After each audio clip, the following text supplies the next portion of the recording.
Islamic heroes hub کے تمام دوستوں کو السلام علیکم۔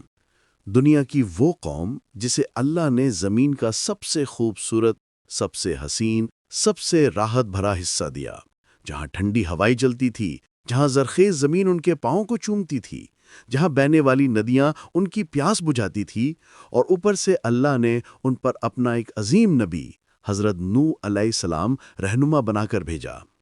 لیکن سوچو، نہ صرف 10 سال، نہ 50 سال، پورے 950 سال ایک نبی ایک ہی قوم کو ایک ہی پیغام سمجھاتا رہا، صرف اللہ کی عبادت کرو ورنہ عذاب آئے گا۔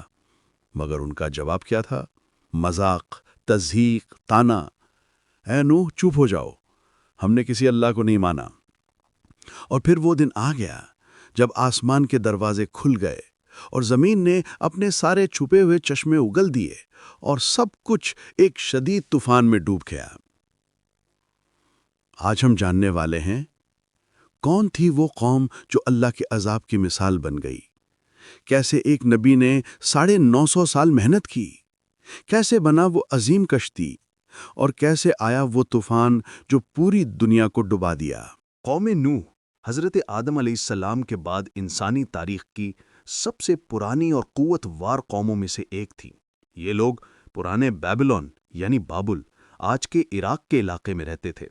جسم مضبوط، قد دراز، زمین حسین، فضا سہانی، اللہ نے انہیں ہر چیز دی تھی، لیکن ان کے دلوں میں شرک کا بیج اگ گیا تھا۔ شرک کی شروعات کیسے ہوئی؟ پہلے ان کی قوم میں کچھ بہت نیک لوگ گزرے تھے، بزرگ، متقی، اللہ والے لوگ۔ جب وہ فوت ہوئے تو لوگ انہیں یاد کرنے لگے۔ پھر شیطان نے ان کے دلوں میں یہ خیال ڈالا، کیوں نہ ہم اپنے بزرگوں کی تصویریں بنا لیں تاکہ ہم انہیں دیکھ کر نیک کام یاد رکھیں۔ شروع میں نیت اچھی تھی، مگر جب اگلی نسلیں آئیں، انہوں نے یہ بھول گیا کہ یہ صرف تصویریں ہیں۔ انہوں نے سوچنا شروع کیا، یہ ہمارے بزرگ ہیں، انہیں سجدہ کرنا چاہیے، یہ ہم سے اللہ تک بات پہنچائیں گے۔ اور دیکھتے ہی دیکھتے یہ تصویریں بت بن گئیں۔ ود، سوا، یغوث، یعوق، نصر، یہ سب نام قرآن میں بھی آئے ہیں، سورہ نوح میں۔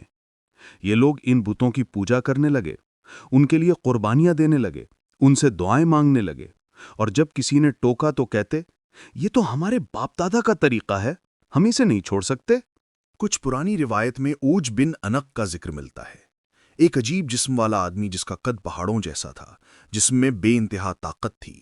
روایت کہتی ہے کہ وہ تکبر کا پیغام تھا، لیکن یہ بات یاد رکھنا ضروری ہے، یہ قرآن کا حصہ نہیں بلکہ صرف قدیم روایت میں ہے، اس کا یقین سے کوئی ثبوت نہیں۔ اللہ نے نوح علیہ السلام کو بھیجا۔ اس سب اندھیروں میں اللہ نے اپنی روشنی بھیجی، حضرت نوح علیہ السلام۔ اللہ نے قرآن میں فرمایا، اور ہم نے نوح کو ان کی قوم کی طرف بھیجا، اور وہ 950 سال ان کے درمیان رہے۔ سنو، 950 سال! آج اگر کسی کو 10 سال بھی کوئی نہیں سنتا تو وہ تھک جاتا ہے، مگر نوح علیہ السلام نے 950 سال لگاتار صبح سمجھایا، شام سمجھایا، رات کو سمجھایا، دن میں سمجھایا، کھلے عام سمجھایا، چھپا کر سمجھایا، ہر طریقے سے، ہر انداز میں۔ نوح علیہ السلام کا پیغام، وہ کہتے، اے میری قوم، صرف اللہ کی عبادت کرو، اس کے سوا کوئی معبود نہیں۔ اگر تم توبہ کر لو، اللہ تمہیں برکت دے گا، تمہارے کھیت پھلیں گے، تمہاری اولاد بڑھے گی، تمہیں عزت ملے گی، تمہیں سکون ملے گا۔ لیکن جواب کیا؟ لوگ کاٹتے، اے نوح، تو بس ایک انسان ہے ہم جیسا، تیرے پاس کوئی طاقت نہیں، تیرے پاس کوئی مال نہیں، تیرے پاس کوئی بڑی قوم نہیں، تیرے پیچھے صرف غریب لوگ ہیں، کمزور لوگ ہیں۔ سردار اور امیر لوگ کہتے، ہم اپنے بزرگوں کے معبودوں کو کیسے چھوڑ دیں؟ یہ تو ہماری پہچان ہے، یہ تو ہماری روایت ہے۔ سوچو، ایک نبی 950 سال اپنی قوم کو سمجھا رہا ہے، کسی نے سنا؟ نہیں۔ قرآن کہتا ہے، اور جب بھی میں نے انہیں اللہ کی طرف بلایا تاکہ تو انہیں بخش دے، انہوں نے اپنی انگلیاں اپنے کانوں میں ڈال لیں، اپنے کپڑے اپنے چہروں پر ڈال لیے، اور ضد میں آ گئے اور تکبر سے بھر گئے۔ مطلب وہ سنتے ہی نہیں تھے۔ حضرت نوح علیہ السلام نے ہر طریقہ آزمایا، پہلے پیار سے سمجھایا، پھر دھمکی دی، پھر ڈر دکھایا، پھر اللہ کی نعمتیں یاد دلائیں، پھر جہنم کا خوف دلایا، لیکن کچھ نہیں ہوا۔ ایک دن بہت لمبی محنت کے بعد جب حضرت نوح علیہ السلام کو یقین ہو گیا کہ اب یہ قوم کبھی نہیں سدھرے گی، تو انہوں نے وہ دعا کی جو دل کو ہلا دیتی ہے: یا رب، زمین پر کسی کافر کا گھر نہیں چھوڑ۔ اگر تو انہیں چھوڑ دے گا تو یہ تیرے بندوں کو گمراہ کریں گے اور صرف فاجر اور کافر اولاد پیدا کریں گے۔ یہ سنو، ایک باپ اپنے بیٹوں کے خلاف دعا کر رہا ہے، ایک نبی اپنی قوم کے خلاف دعا کر رہا ہے۔ کیوں؟ کیونکہ وہ جانتا تھا کہ اب یہ لوگ ہمیشہ کے لیے گناہ میں ڈوب چکے ہیں۔ اللہ نے حضرت نوح علیہ السلام کو وحی بھیجی، ہماری آنکھوں کے سامنے اور ہماری وحی کے مطابق کشتی بناؤ۔ کشتی؟ ہاں، ایک عظیم کشتی۔ یہ کشتی ریگستان کے بیچ میں بنائی جا رہی تھی۔ قوم جب دیکھتی تو ہنس پڑتی، اے نوح، کیا تو نبی تھا یا اب مزدور بن گیا؟ پاگل ہو گئے ہو؟ یہاں سمندر کہاں ہے؟ کشتی کس لیے بنا رہے ہو؟ یہاں تو صرف ریت ہے۔ لیکن حضرت نوح علیہ السلام کام کرتے رہے۔ کشتی کیسی تھی؟ روایت میں آتا ہے، کشتی کی لمبائی بہت زیادہ تھی، چوڑائی بھی کافی تھی۔ 3 منزل تھی۔ پہلی منزل جانوروں کے لیے، دوسری منزل انسانوں کے لیے، تیسری منزل پرندوں کے لیے۔ یہ کشتی لکڑی سے بنی تھی اور بہت مضبوط تھی۔ اللہ نے حکم دیا تھا کہ ہر قسم کے جانور کا ایک جوڑا لے لینا، مطلب نر اور مادہ، تاکہ نسل چلے۔ پھر ایک دن عذاب کی پہلی نشانی نظر آئی۔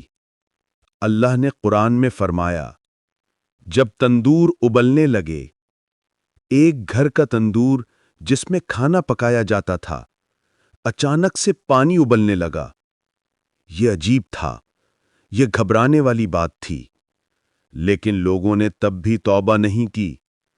حضرت نوح علیہ السلام نے فوراً اپنے اہل ایمان کو بلایا جو صرف چند لوگ تھے، اپنے بیٹے کو بلایا، اپنی بیوی کو آواز دی، لیکن بیوی نے انکار کر دیا، وہ کافروں کے ساتھ ہی رہی۔ بیٹے نے بھی کہا، میں کشتی میں نہیں آؤں گا، میں پہاڑ پر چڑھ جاؤں گا، وہاں پانی نہیں آئے گا۔ حضرت نوح علیہ السلام نے سمجھایا، اے میرے بیٹے، ہمارے ساتھ آ جاؤ، آج اللہ کے عذاب سے کوئی پہاڑ، کوئی مضبوط قلعہ بچا نہیں سکتا۔ مگر بیٹے نے انکار کر دیا۔ پھر اللہ کا عذاب نازل ہوا۔ اللہ نے فرمایا، اے آسمان، زور سے بارش ڈال، اے زمین، اپنے چشمے اگل دے۔ اور پھر آسمان سے بارش شروع ہوئی، لیکن یہ کوئی عام بارش نہیں تھی۔ یہ ایسی بارش تھی جیسے آسمان پھٹ گیا ہو، پانی برسنے لگا جیسے سیلاب، جیسے دریا، جیسے سمندر اوپر سے آ رہا ہو، اور زمین کے اندر سے بھی پانی ابلنے لگا۔ ہر جگہ سے، گھر کے اندر سے، کھیت سے، راستے سے پانی اچھلنے لگا، دونوں طرف کا پانی جمع ہونے لگا۔ لوگ بھاگنے لگے، چیخنے لگے، اے نوح، ہم سے غلطی ہو گئی، اب ہم توبہ کرتے ہیں۔ لیکن اب بہت دیر ہو چکی تھی، اللہ کا عذاب آ چکا تھا۔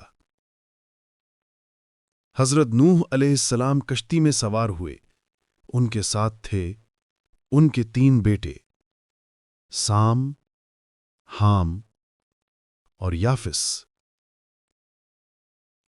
ان کی بیٹیاں، چند مومنین جو نوح علیہ السلام پر ایمان لائے تھے۔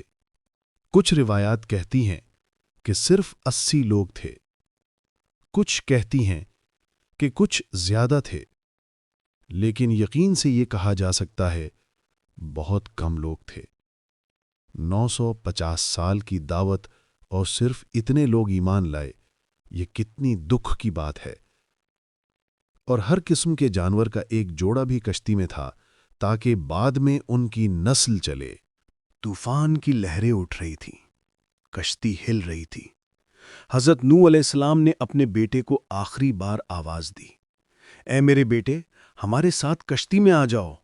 بیٹا پہاڑ کی طرف بھاگ رہا تھا، وہ چلا رہا تھا، میں پہاڑ پر چڑھ جاؤں گا، وہاں سے پانی نہیں آ سکتا۔ حضرت نوح علیہ السلام نے کہا، آج اللہ کے عذاب سے کوئی نہیں بچا سکتا، لیکن بیٹا نہیں مانا۔ پھر ایک بڑی لہر آئی اور وہ لہر باپ اور بیٹے کے درمیان آ گئی اور بیٹا ڈوب گیا۔ حضرت نوح علیہ السلام نے یہ منظر دیکھا اپنی آنکھوں سے۔ قرآن میں اللہ فرماتا ہے، اور نوح نے اپنے رب کو پکارا، یا رب، میرا بیٹا میرے گھر والوں میں سے تھا اور تیری وعدہ سچی ہے۔ لیکن اللہ نے جواب دیا، اے نوح، وہ تیرا گھر والا نہیں تھا، وہ برا عمل کرنے والا تھا۔ مطلب رشتہ خون کا نہیں، ایمان کا ہوتا ہے۔ طوفان جاری رہا، 40 دن 40 رات، شاید اس سے بھی زیادہ۔ کشتی لہروں پر اچھال کھاتی رہی، چاروں طرف پانی ہی پانی، کوئی زمین نظر نہیں آ رہی تھی۔ پہاڑ، چمکتا بجلی، گرجا بادل، لہریں جنہوں نے پہاڑوں کو بھی چھو لیا، ہر طرف تباہی۔ حضرت نوح علیہ السلام اور ان کے ساتھی کشتی میں اللہ کا نام لے رہے تھے، دعائیں کر رہے تھے، صبر کر رہے تھے، اور اللہ نے انہیں محفوظ رکھا۔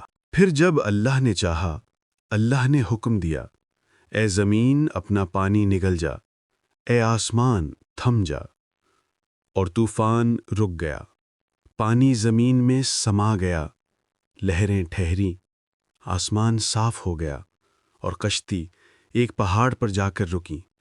اس پہاڑ کا نام تھا جودی۔ یہ پہاڑ آج بھی ترکی میں موجود ہے، کچھ لوگ کہتے ہیں کہ یہ عراق میں ہے۔ حضرت نوح علیہ السلام نے سجدہ کیا، اللہ کا شکر ادا کیا، رویا، اور کشتی سے باہر نکلے۔ ان کے ساتھ تھے ان کے بیٹے، بیٹیاں اور چند مومنین، اور جانور بھی باہر آئے۔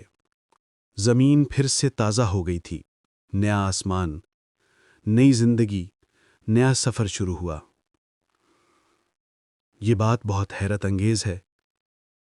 اللہ نے قرآن میں فرمایا، اور ہم نے نوح کی اولاد کو ہی باقی رکھا۔